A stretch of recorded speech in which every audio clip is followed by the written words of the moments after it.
would say good morning, but it's afternoon. I'm grateful to Vanessa and the Bryant family for the opportunity to speak today. I'm grateful to be here to honor Gigi and celebrate the gift that Kobe gave us all.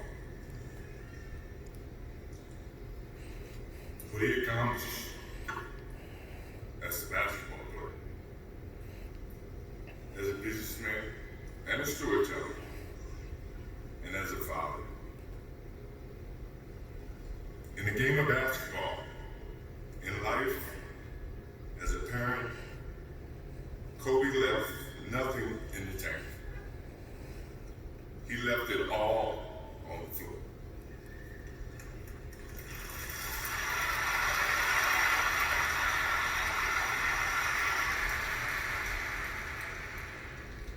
Maybe it surprised people that Kobe and I were very close friends. But we were very close friends. Kobe was my dear friend. He was like a little brother. Everyone always wanted to talk about the comparisons between he and I. I just wanted to talk about Kobe.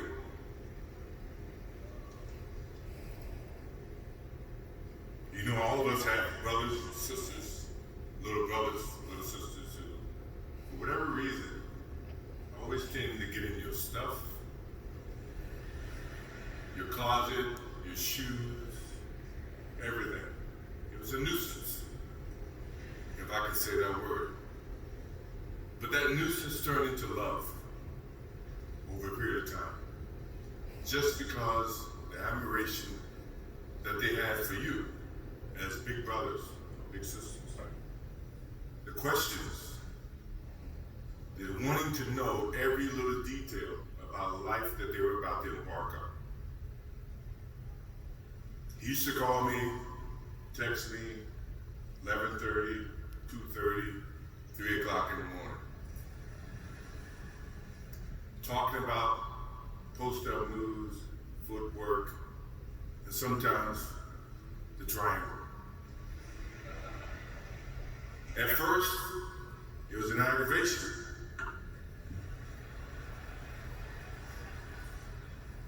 But then it turned into a certain passion. This kid had passion like you would never know. It's an amazing thing about passion. If you love something, if you have a strong passion for something, you would go to the extreme to try to understand or try to get it. Either ice cream, Cokes, hamburgers, whatever you have a love for. If you have to walk, you will go get it. If you have to beg someone, you will go get it. What Kobe Bryant was to me was the inspiration that someone truly cared about the way I played the game or the way that he wanted to play the game. He wanted to be the best basketball player that he could be. And as I got to know him, I wanted to be the best big brother that I could be.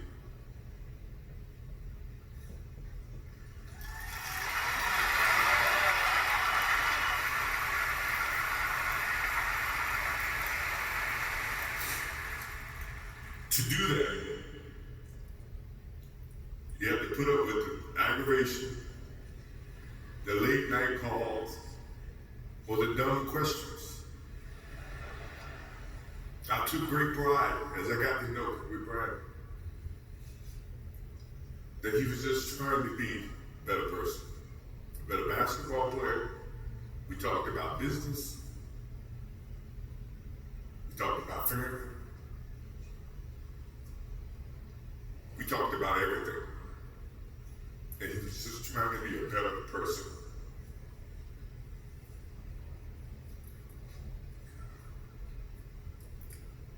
Now he's got me.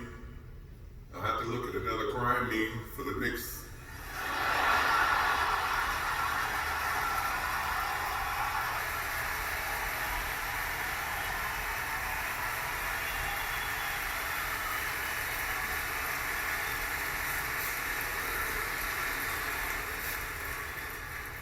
I told my wife I wasn't going to do this because I didn't want to see her for the next 3 or 4 years. That is what Kobe Bryant does to me. I'm pretty sure Vanessa and his friends all can say the same thing. He knows how to get to you in a way that affects you personally, even though he's being a pain in the ass. But you have a sense of love for him in the way that he can bring out the best in you. And he did that for me. I remember maybe a couple of months ago, he sends me a text. And he said, I'm trying to teach my daughter some moves. And I don't know what I was thinking or what I was working on. But what were you thinking about when you were as you were growing up, trying to work on your moves? I said, what age? He says, 12. I said, 12, I was trying to play baseball.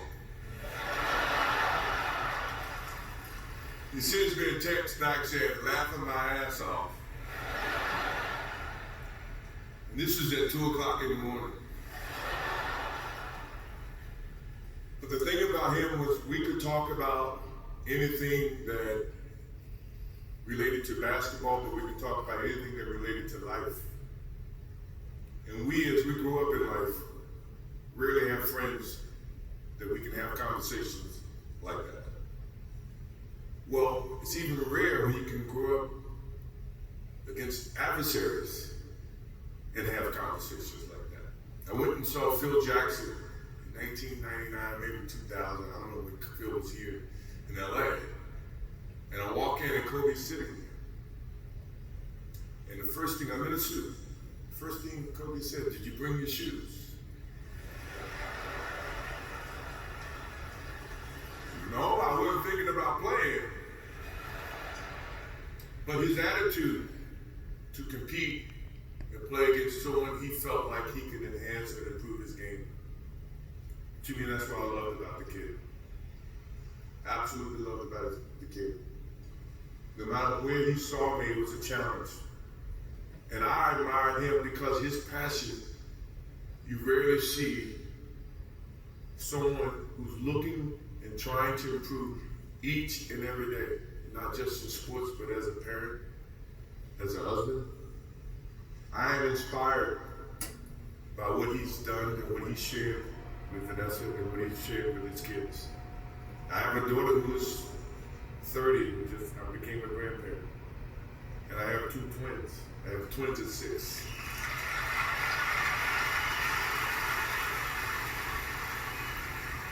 I can't wait to get home to become a girl dad and to hug them and to see the love and the smiles that they bring to us as parents. He taught me that just by looking at this tonight, looking at how he responded and reacted with the people they actually love. These are the things that we will continue to learn from Kobe Bryant. To Vanessa, Natalia, Bianca, Capri, my wife and I will keep you close in our hearts and our prayers. We will always be here for you, always. I also want to offer our condolences and support to all the families affected by this enormous tragedy. Kobe gave every last ounce of himself to whatever he was doing. After basketball, he showed a creative side to himself that I didn't think any of us knew he had.